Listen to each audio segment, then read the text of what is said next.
Hello, everyone. Welcome. We are going to wait a few minutes to get started as people trickle in.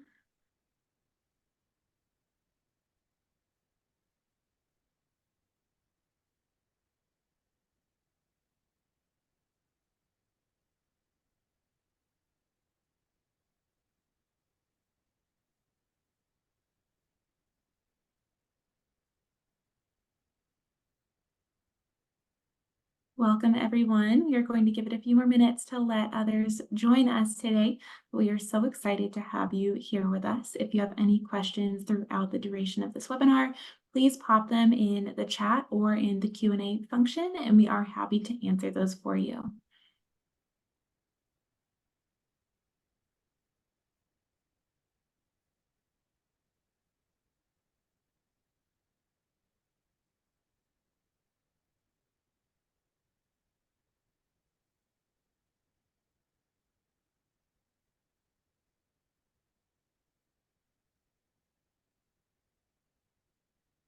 All right, we can go ahead and get started. I know that all of your time is very valuable, and so we want to make sure that you can take the most advantage of this session today. My name is Anna Richmond, and I work on the customer success team here at Tutor.com in the Princeton Review. And it is such a blessing to have you all join us here today to listen to Ken's expertise about the AP English exams. And so, Ken, I'll let you take it away. And if anyone has questions throughout the webinar, please pop them in the Q&A or in the chat, and we will answer those for you. Thank you. Wonderful. Thank you, Anna. And thank you so much for getting us started. And good evening to anyone watching this live. And of course, to anyone out there watching this later on the recording.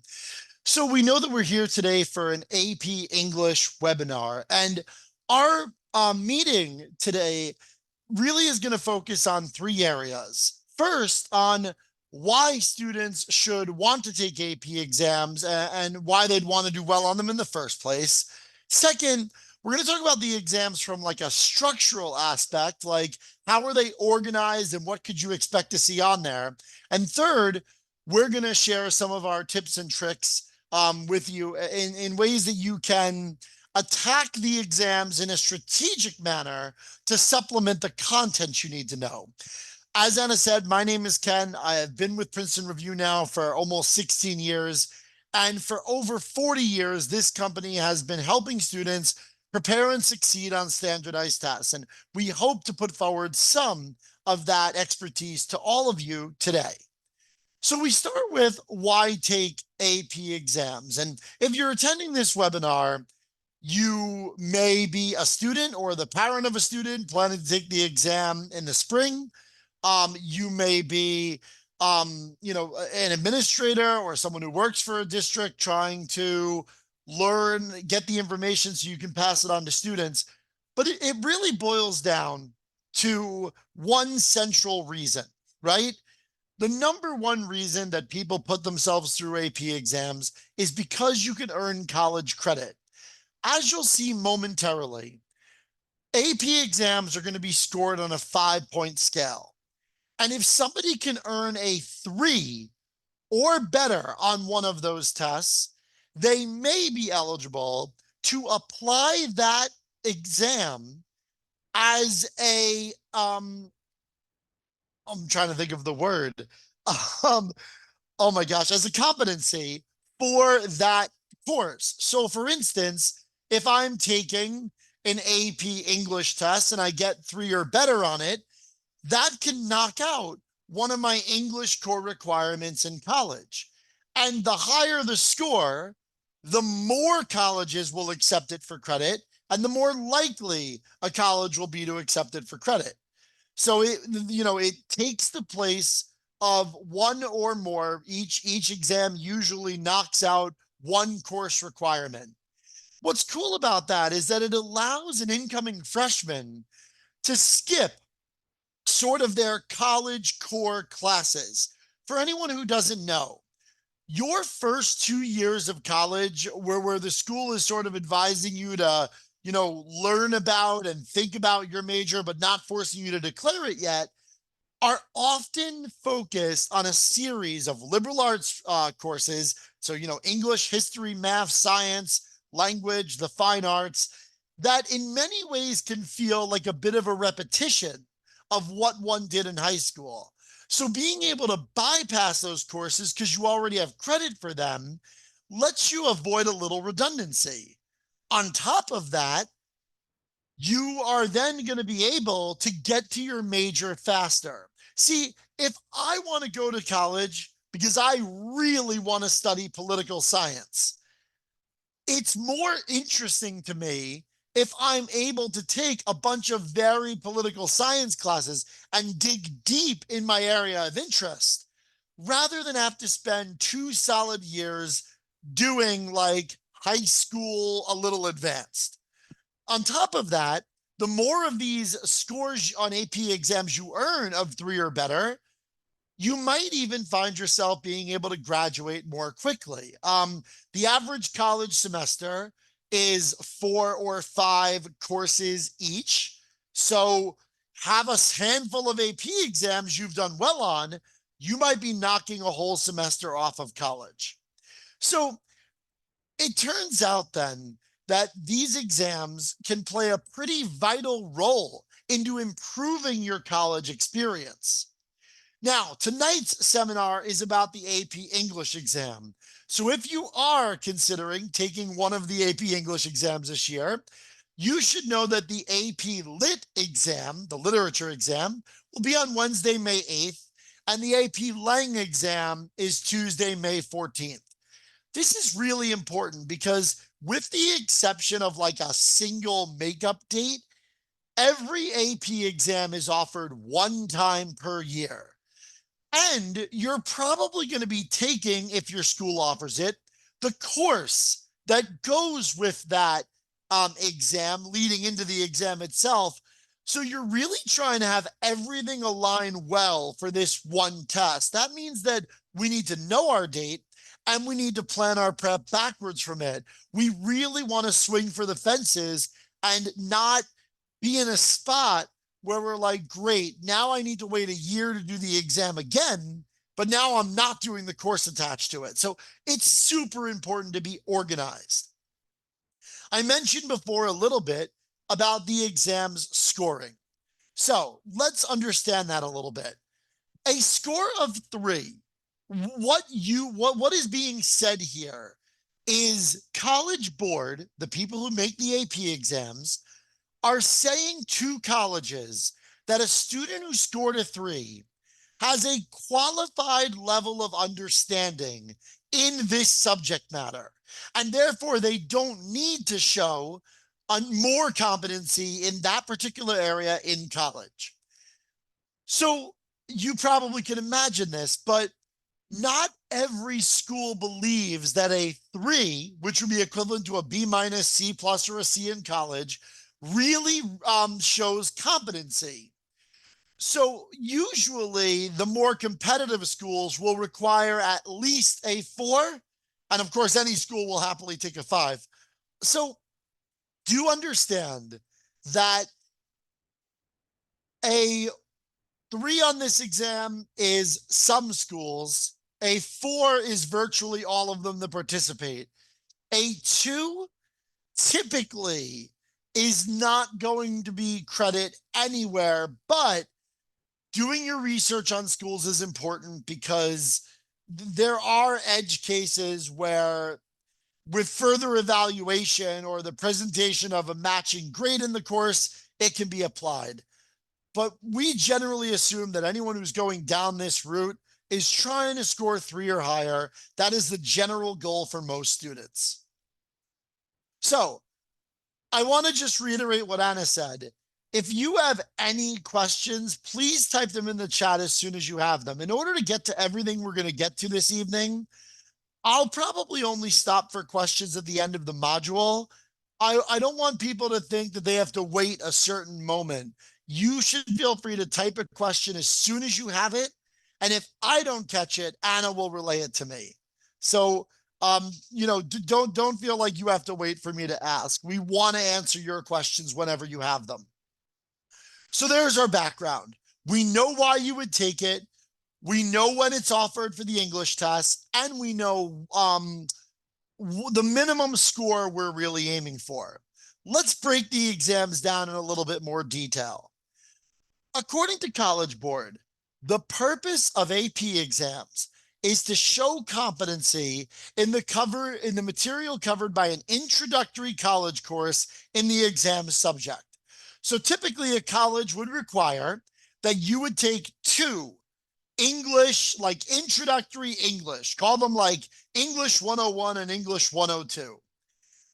So when we go into an AP exam, the exam is going to be structured in such a way for you to essentially show off that you have the content knowledge of somebody who would do really well in an introductory English college English course. The first of the two tests you might choose to do that with are AP English Lang. AP English Lang, as you'll see in a moment, is going to cover some big ideas. Now, the reason we have these slides here is it's going to help anyone watching this understand what the focus of the exam is. So the big ideas are rhetorical situation, claims and evidence, reasoning in an organization, and style. Rhetorical situation is literally asking a student to evaluate some component of the author's argument. What might have been their purpose in including a certain paragraph? How does something contribute? Claims and evidence is more, what was the argument made and what evidence was used to back it up? This tends to get a little bit more into the details of each passage you see. Reasoning and organization is more about the structure, right? So not what was the author's goal, but why was this placed here? What's the chronological flow of the passage?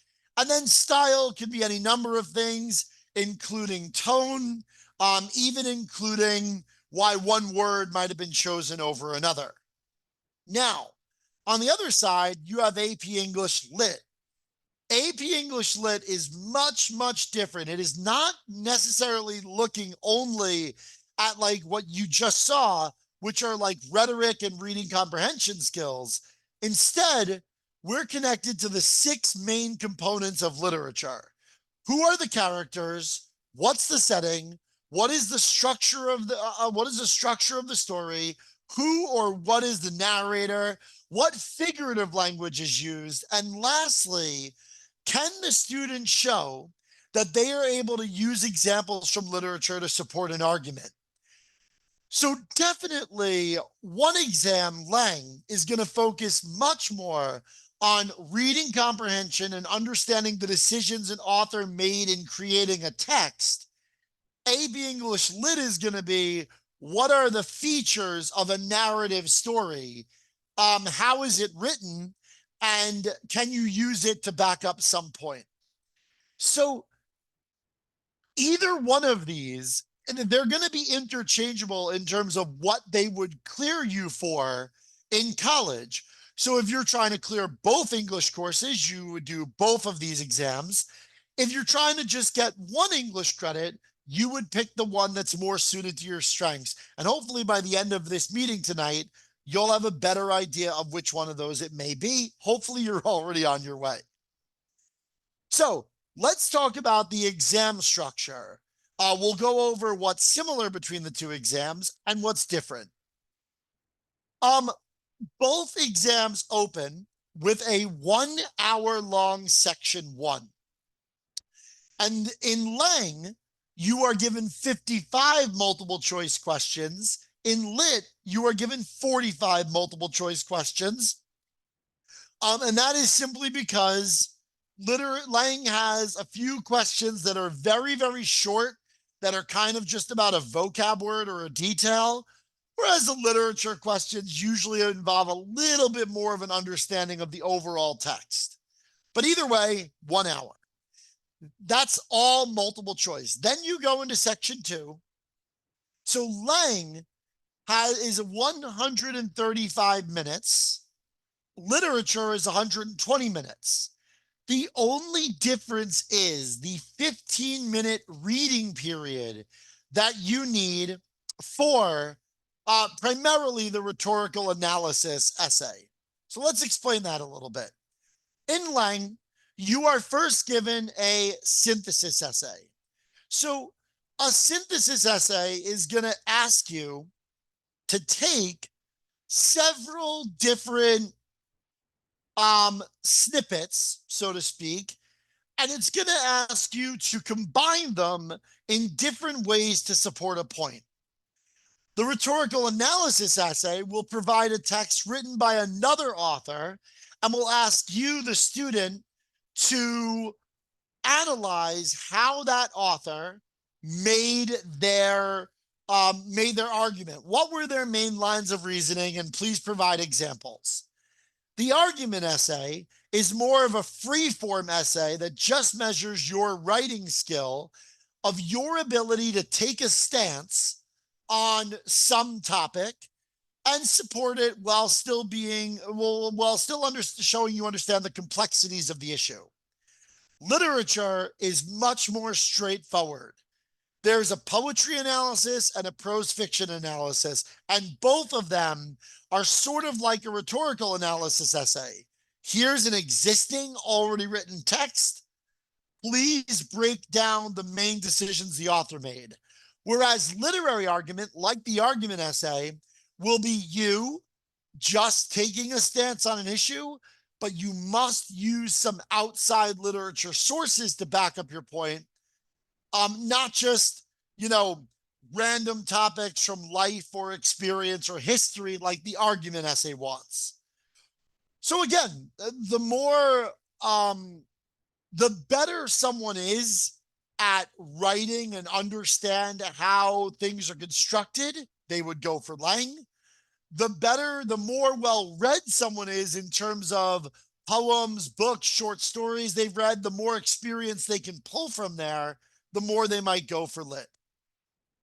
And let me know if anyone has any questions about the basic structure. We'll delve into this a little bit more as we go. So I'll just give it a moment there. I don't see that anyone's asked anything. So we're just trying to keep things moving, but I always want to take your questions if you have them.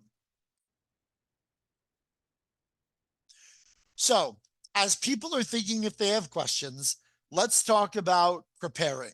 We need a little bit more familiarity with the exams to know how we're going to prepare for them.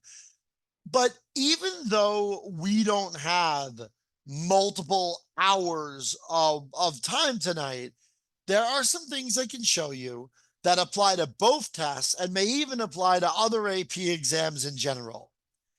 The very first thing worth understanding is when you are taking a standardized multiple choice exam, so section 1, you are always have the power of process of elimination. Consider for a moment if I asked you, what is the capital of Malawi? It's a geography question not many people know the answer to. But if instead I asked you, what's the capital of Malawi? And I gave you the options, Paris, London, Amsterdam, and Lilongwe, you would choose Lilongwe as the student on screen has done here. And that isn't because you all of a sudden know what the capital of Malawi is. It's because you know that it's probably not Paris, London, or Amsterdam. Understand then that for both English tests, any answer that you can eliminate increases your odds of getting the question right. And if you can eliminate all 3 wrong answers, you don't really need to know why the correct answer is correct. It's correct because it's the only one left. So what will happen, so everyone knows this, especially if you're like the parent or the advisor to a student, is folks go into these exams thinking that they only can get questions right by knowing all the information. It is very difficult to know all of the information or to always be 100% confident. So when you're not, it is much easier and it can be faster to say which answers here are absolutely wrong. So that's process of elimination in a nutshell. So here's another strategy. AP exams do not penalize you for getting a problem wrong. So you should leave every single question blank. You should not leave any questions blank. Now, what some folks do is they sort of go ahead and they just start filling in. Let me just add on the annotate here for 1 second. They sort of fill in random letters. So every time they see a problem, they sort of just fill in a blank. You know, the problem here is, although each problem is a unique 25% chance, you could, right, actually miss all of those. What we recommend instead is choosing one answer choice and filling that in for every question you don't know the answer to. And there's two things that are very important here. First of all, College Board tends to use each answer choice roughly the same amount of times. So by choosing the same letter every time, you get a slight advantage that you are going to be right X number of times, and you remove the chance of you getting a little unlucky with your guesses. Number one. Number two, this is also about timing. You don't want to sit there and think about what a good guess would be because you've already said to yourself, I don't know this problem. On the right scenario, if you sit there and think about a good guess, you're spending time on a problem that you've just told yourself you shouldn't be.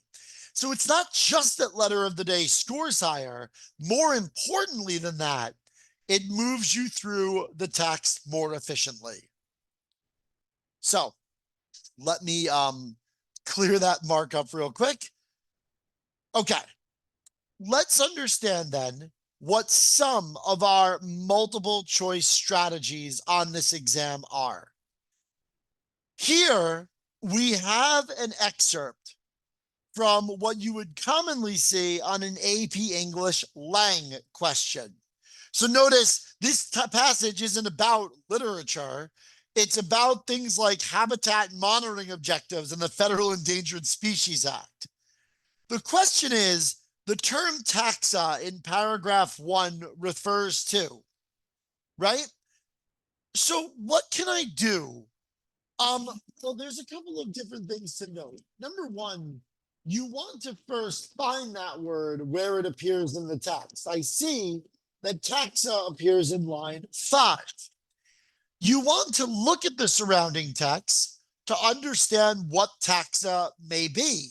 And the text says that emphasis species for which habitat may be monitored may come from a wide spectrum of conservative categories, from taxa listed under the Federal Endangered Species Act to ubiquitous species that may be hunted or trapped. So they're talking about species and they're talking about categories. So if I look at the text, they're telling me that taxa has something to do with categories and species. So let's look at these answers and let's run through some process of elimination. If you look, A, characteristics of a group of organisms that distinguish them from other groups. We're talking about how species are categorized, but the text doesn't say that taxa is how we tell one group apart from another. So that's out. B, criteria used to determine whether a species is endangered. It's true that these taxa are part of the Federal Endangered Species Act, but the text doesn't say that that's how we determine that they're endangered or not. They're recycling this word. C, a grouping of a certain species of organism. That sounds like that's matching categories and species. We'll leave it alone. D, the unusually frail members of a group who would likely not survive. Just because these are under the Federal Endangered Species Act We have no idea if these animals are unusually frail or would likely not survive without habitat support. It's possible, but I can't find that in the text. And then any group of widespread and thriving organisms. This answer is too general. It is connected to the categories in this act. So therefore, our answer here is going to be choice C. What I want everyone to focus on is AP English Lang and Lit are not exams that really test your outside knowledge. Lit does a little bit, Lang barely does it all, but neither does it a lot except for, the single essay we spoke about. Answers are correct because the black and white text says so. And so if you're taking the paper and pencil exam, you want to underline any information you get as to what something might mean. If you are taking the digital test, you want to highlight that information. So everything I just showed you is part of a skill that we call active reading. Active reading, shockingly, is the opposite of passive reading. Passive reading, folks, is what you and I do when we read something for pleasure or when we read a textbook. We read every word and treat every word with equal importance, because in the case of like a novel, you're just doing it for fun. In the case of a textbook, you don't know what you're going to be asked about. But active reading means specifically that you're reading with a purpose. So as you read each paragraph, you should be asking yourself, what in this paragraph is the main point? How does this paragraph lead to what came before it? And then to predict how this leads after it. Finding the main idea, synthesizing the new information with what came before, and predicting where you will lead. You'll find that if you practice these things consistently, you're able to read passages more quickly. More importantly, you're able to find the information you need more quickly because you kind of remember in the story about where that should be. When you complete the passage, you should ask yourself, what's the big picture? What is the overall purpose the author had? What was her main topic? Second, what was the rhetorical strategy? Were they trying to convince me of something, interest me in something? Were they trying to almost get a rise out of me and lead me to disagree strongly? And how did they go about that? And finally, what impact would those reading the passage during its time would the passage have had on them? And what techniques were used? This isn't something you spend hours doing because you don't have that type of time. It's something you spend a minute asking yourself and or writing down, specifically the big picture, purpose, and main point. These other things you don't need to write, you only need to consider. So the method that we always teach students to deal with questions, to be active readers, is first understand what the question wants you to do first. Read it incredibly carefully so you don't miss anything. Then go back to the passage and reread the lines connected to the question if those lines are provided. As you saw, the answer to the previous question wasn't the word taxa itself, but rather clues in that surrounding sentence. So our general rule of thumb is that anytime the question sends you back to the passage, you want to read something like 5 to 10 lines around where they send you, so that you can get that context. So just understand, your initial read of the passage is done actively, only trying to get main points, understanding where you're going, and connecting what you've already read to the new data. On a question, that is when you're going to read much, much, much more carefully, rather than trying to read and understand everything perfectly that first time. Once you have found the evidence that you think answers your question, you first eliminate the answers that you know cannot possibly match what you saw in black and white. The more you underline, the more you'll be able to eliminate things that don't match the underlining. If there are multiple answers left, you might ask which answer is trying to trap us.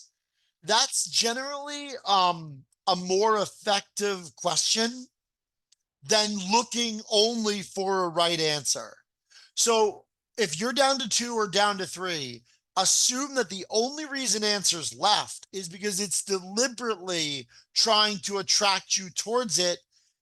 The better you get at recognizing traps, the better you will do at the exam. So a little bit of a summary for this first part of how to attack the exam. Process of elimination, letter of the day, and the two-pass system help boost your score. Now, we haven't talked about the two-pass system yet. We've only mentioned the other two, so let's go into it. In the two-pass system, what people do that is a mistake on the multiple choice is they go in order, number 1 to 55 or 1 to 45, and every problem is seen one time. The problem is, if you do that, you are dealing with some very difficult questions and some very difficult passages right away. That is going to eat at your time and it's going to affect your confidence. Instead, we want you to skip around. Answer the easy questions and put in a temporary letter of the day for the hard ones. And then, if any time remains, go back to the hard ones that you letter of the day. On the digital exam, I believe you can mark the hard ones. On the paper and pencil one, you can just circle them. And you go back and say, could I work this properly now and get an updated answer? So to be clear, by the end of pass 1, every single question should have an answer, a legit answer or a letter of the day. In pass 2, you return to all the problems you letter of the date, and now you see if you could get the actual answer out of them. It feels like you don't have time for this, but in reality, the average student does not do poorly on a standardized exam because there were 20 problems that were impossible. They do poorly because there were 5 or 10 questions that ate all of the time, and they did not have the time to do all the easier problems. By skipping around this way and getting all the easy questions done first, even if you run out of time to do all the hards, your score will still improve because your accuracy overall was better, even if you didn't see a handful of the questions a second time around. I know that's a lot. Please type in the chat or the Q&A if there's anything we're doing that's not clear, if there's something we went through too quickly, let us know so we can clarify that.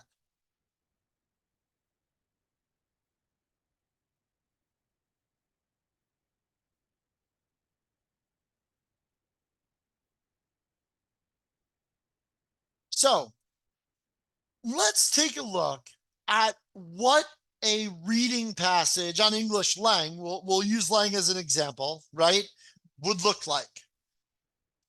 What you are going to get, generally speaking, is a blurb in the very beginning that explains where your passage is from. So we have a technical guide for monitoring wildlife habitat.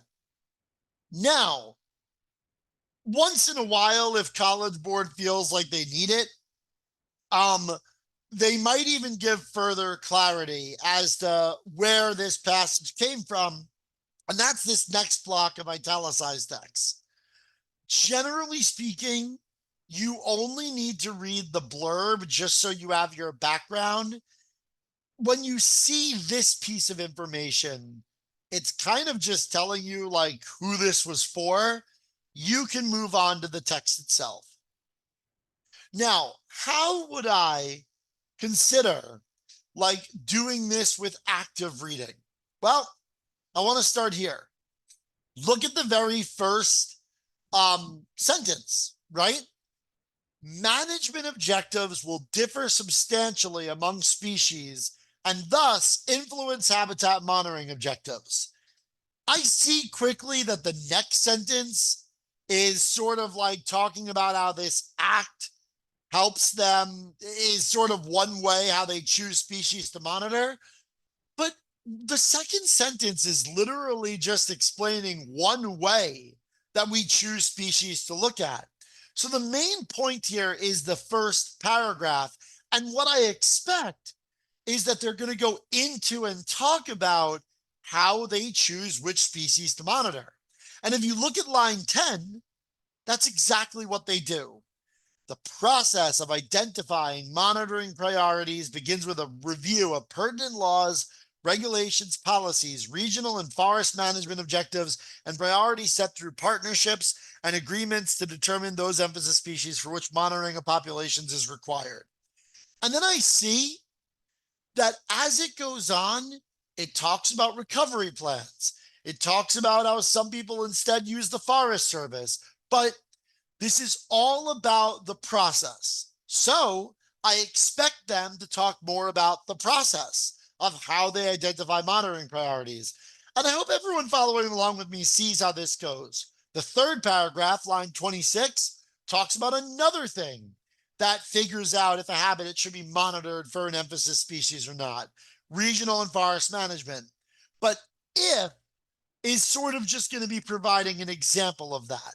I'll underline where I currently am so everyone can follow.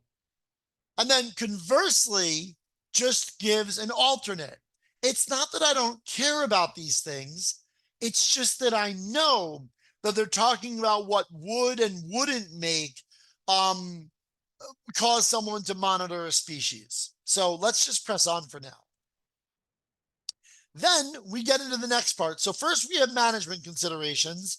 Now we're in biological considerations. And hopefully you guys can start to see a pattern. It's very common that in these texts, your opening sentence is likely, not definitely, to be some main idea. And the ensuing sentences will give specifics of that idea. Sometimes there'll be a conclusion that you'll want to note, but otherwise, you're just looking to capture each new main idea. And once you realize that the author is going into more detail, we can move forward in the reading. And so now we're on the last piece of it, which is all one long description. So any of the text that you didn't see me just underline over the last few pages, I'm skimming it, just looking out for things where the author could say thus or conversely. But for the most part, if it's detail, I'm going to come back to it later and look at it more thoroughly. So let's do at least a few questions here before we move on to the essay side of things, because I know that's going to be an area of concern also. The question here you have, right? Let's move that. The author's main purpose in this excerpt is to, well, if I was following the focus here, right? I see that the author is talking about how, and we can look back, the author's talking about all of the different considerations that need to be considered. We need to focus on species that are most likely to respond to changes in habitat condition, disturbances, or climate change. And developing a successful habitat program requires making a clear distinction between habitat and population monitoring. So look at these options here, right? Encourage professionals to adopt a monitoring approach that is similar to the Forestry Service's approach. The thing is, the Forest Service's approach is only discussed at one point under management considerations. Influencing habitat monitoring professionals to monitor populations too Yeah, the author said those things need to be distinct. Concentrate efforts on bird populations, not specifically about bird populations. Educate readers about how to monitor wildlife habitats. So this may be possible, but you would need to ask yourself, are we trying to let readers know? And finally, habitat monitoring should not be confined to species that are part of forest management programs. So just to, and again, we won't do every single one of these questions, but just so people can sort of see this, if we know that it is not the Forestry Service, it's not bird populations, we have three answers left, right? Number one, influence habitat monitoring professionals to monitor populations too is a clear distinction the author gave.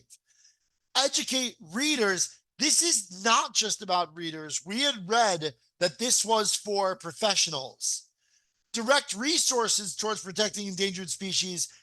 That is connected to this topic, but it's not the central focus here. The author's not arguing that resources shouldn't be used this way. The focus is on, right, the things we need to be looking out for. So I can get that just from capturing the main point in each paragraph. Just to show some other examples of questions, right, rather than do all of these. Some questions could ask you, what does a single paragraph imply? Well, if we go back to paragraph 4, so we have 1, 2, 3, and paragraph 4. Paragraph 4 was specifically about habitat monitoring should focus on species that are most likely to respond to changes in habitat condition because of management actions, disturbances, or climate change. In particular, actions can impact systems in ways that are detrimental or positive, but remain uncertain and require monitoring. So selecting the species should include not only those that are associated with the forest plan objectives or desired conditions, but also those that have the potential to be affected by management actions that modify habitat. So bottom line is we need to focus on species that are not just in danger, right, of the condition of the habitat, but ones that could be affected by the decisions the management team makes. So if I go back to the question, like I said, we will not do all of these. This will be the last one for this stretch that we do, but let's just clear the markups here. Resources for habitat monitoring are limited. We did not read, right, that is true. We didn't talk about how limited these are. Forest management programs focus only on the physical environment. Now, they said something about that. The impact of forest management programs cannot be predicted. Be careful here, right? Because if you notice, they said that there could be things that are uncertain, but to say that the impact couldn't be predicted at all is too far. Forest management programs include climate change. Again, you can always go back and check your text, right? But that is not what it says. It's a misuse or a recycle of climate change. It's just that they should focus on species who could be affected by climate change. And habit monitoring should not be confined to species that are part of forest management programs. Well, if you notice, right, I shouldn't only do it. I should select species that are not only associated with forest plan objectives or desired conditions, but also those that have to be, the ability to be affected. So if I look at my options there, right, it is not that forest programs focus only on the physical environment. That's too far, but that you need to understand that you don't just focus on the species that the management team wants to protect or focus on. You need to focus on species that could be affected by the changes the team puts in. So you can see then we have a similar question, but now it's about the last sentence of paragraph 2. We have, they introduce a second passage here, but rather than give so many votes of that, let's switch on to a new topic because we haven't looked at anything related to specifically to English Lit. One of the biggest differences between these two tests is that in English Lang, most of your passages will be based on, as you just saw, science or maybe social sciences like history. But in AP English Lit, you will get mostly passages that are poetry or prose. So in English Lit, you want to note the time and number of the passage or poem you're working with. You're going to pick one that you will do first. You're going to pick the one that you should do last, the hardest one. Then you will work one passage or poem at a time, and you will answer the questions using our strategies, including letter of the day. For English Lit, remember, you get about 55 questions in 60 minutes. So you really do need to keep moving, right? Remember that you should, like in Lang, you should go out of order, right? And by putting off the most difficult passage to the end, you're going to give yourself great odds of doing well on all of the other passages. In fact, you should know this for both exams, especially for Lit. It is possible to get a 5 without doing all the passages. If the other ones besides one are just fairly accurate, you're going to be good. We've seen exams where someone needed like 41 out of 55 to be in good shape for a 5. So what you might do here is you might consider lettering of the day an entire passage just in case you don't get to it. That requires turning through them or clicking through them at the beginning to know which one you find most difficult. When you are looking at answer choices on English tests, understand that the main 4 reasons that something could be wrong are: the whole answer is true, except for a single word or phrase that negates or contradicts in some way, or it's just added in with no support. You could have a distractor or an absolute wrong answer. So that would be, right? Something like an answer goes to an extreme. You saw that a moment ago where it's like, this is the only thing they focus on, or they can't be predicted at all.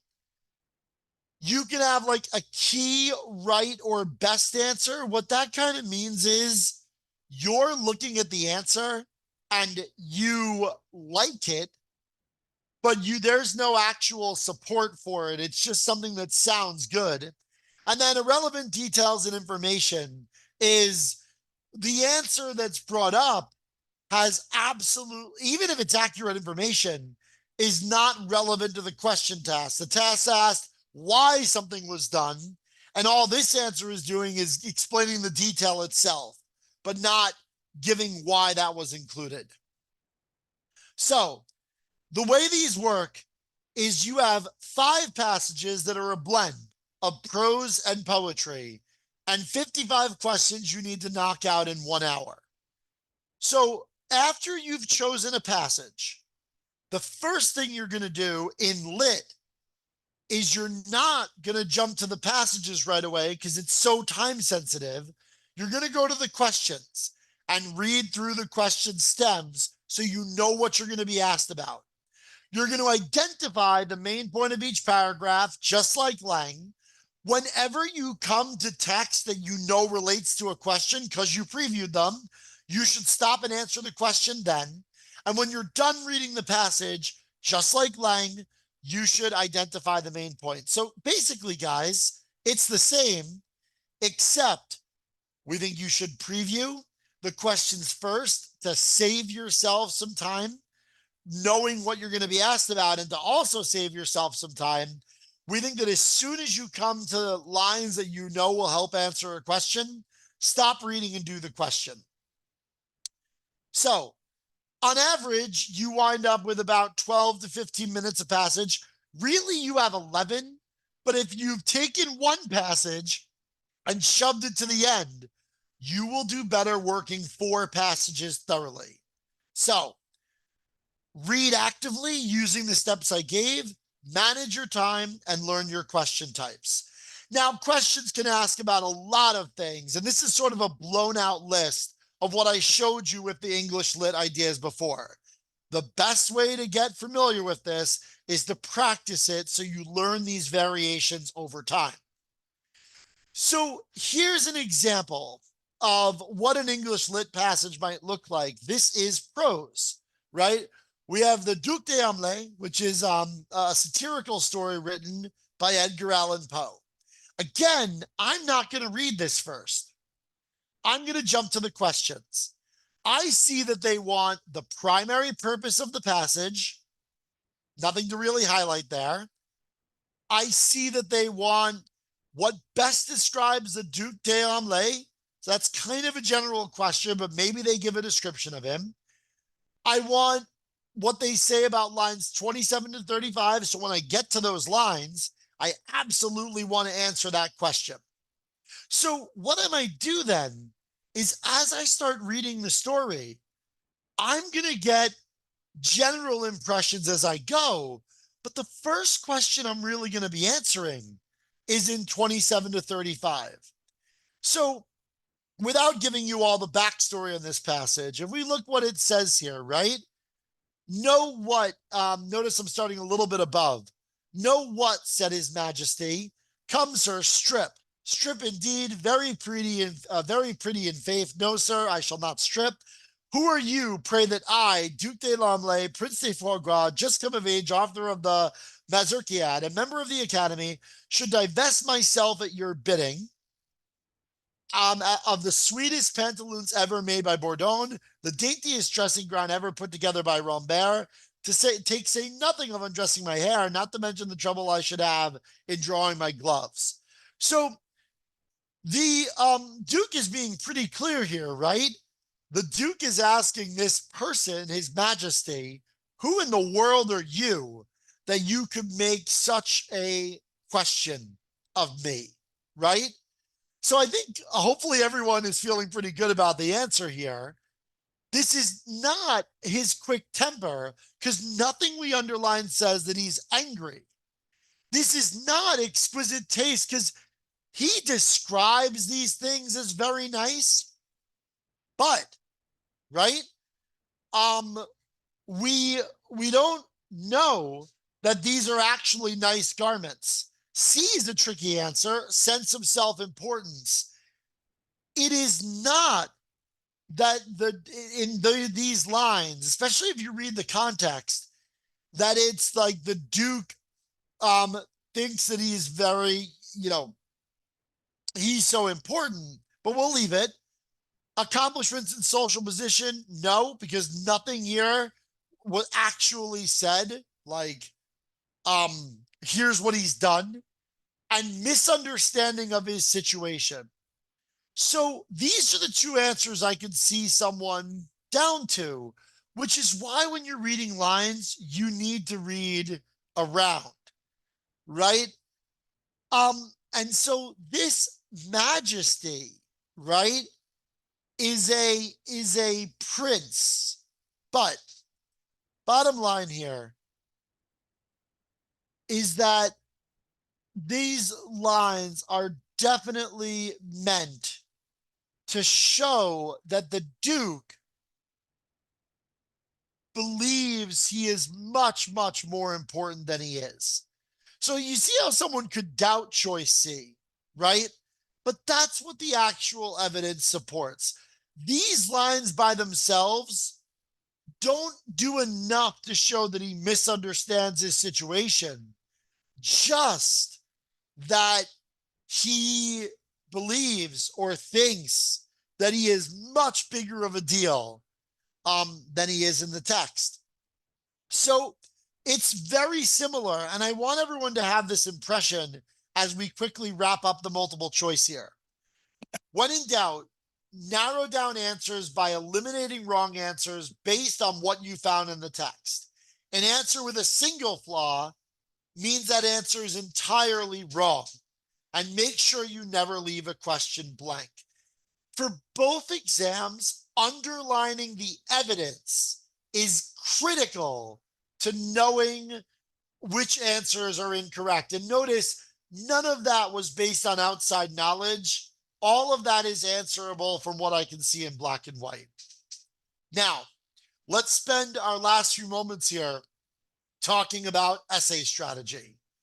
On AP English Lang, you first must understand exactly what you were being asked to do.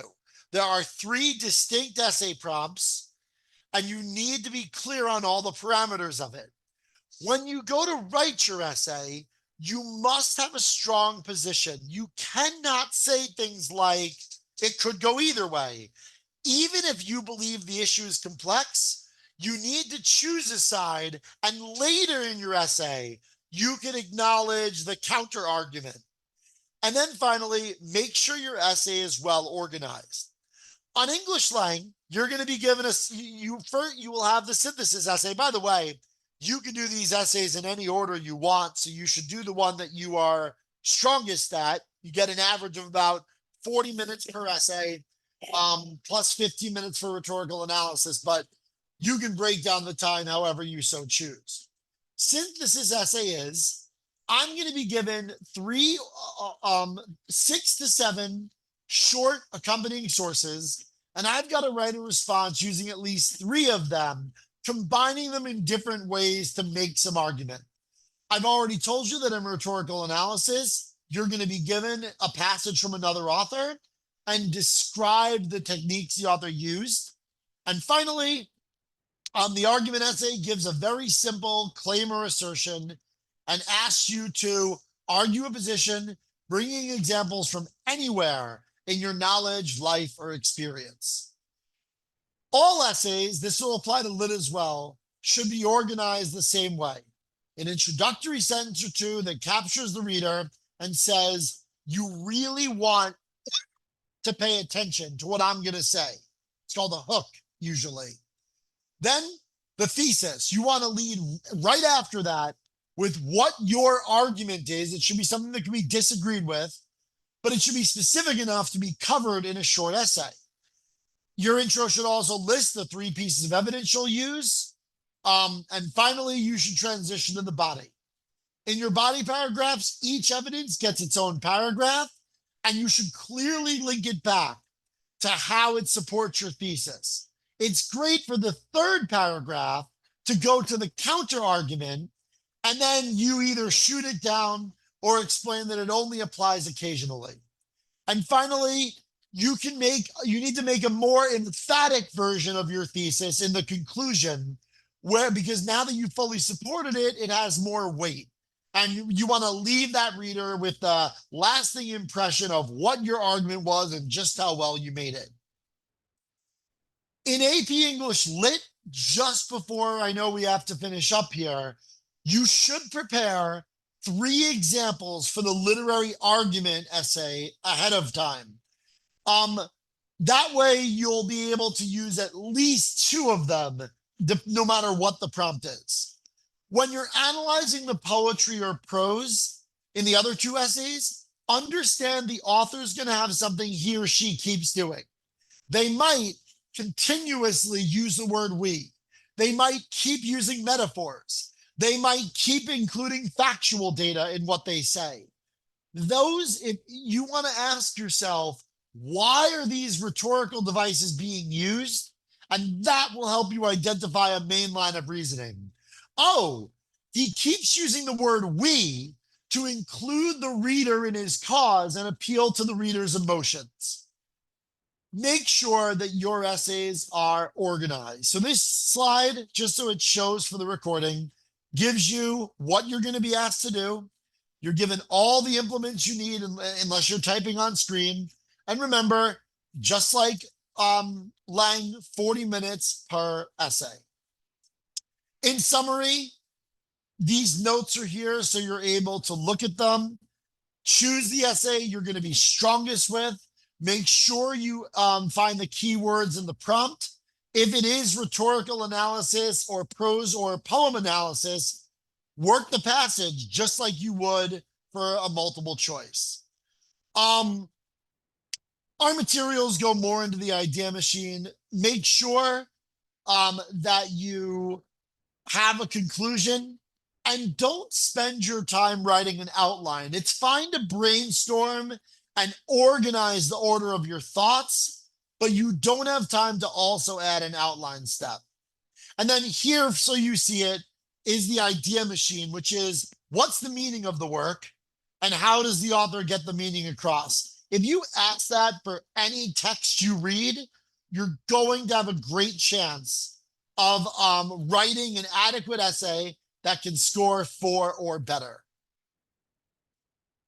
So understand that the best way to exceed on an AP exam is by knowing the content, but you're only going to do well on AP exams if by learning how to beat a standardized test.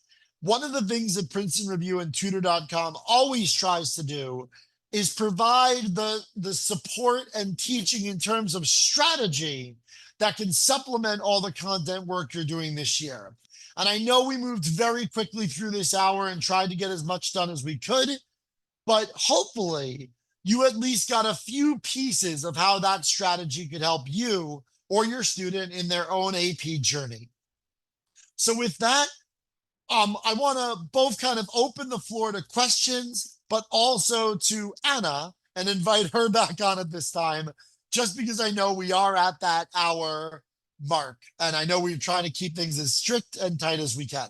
But for all of you here tonight, as Anna comes back on, thank you so much for being here. Let me know if you have any questions in the chat or the Q&A, and Anna, I'll turn it back to you. Great. Thank you so much, Ken, and thank you for your expertise. It was such an honor to have all of you here this evening. We hope the knowledge that Ken shared can help you as you continue to prepare for these exams. Again, if you have any questions, please pop them in the chat or the Q&A at this time. Ken's expertise is not something that is always easily accessible to you, so I want to make sure that you can reach out with any questions that you have in the time where you have him here to help you. And for those of you coming from schools where we have partnerships with Tutor.com, you can also connect to our AP tutors there.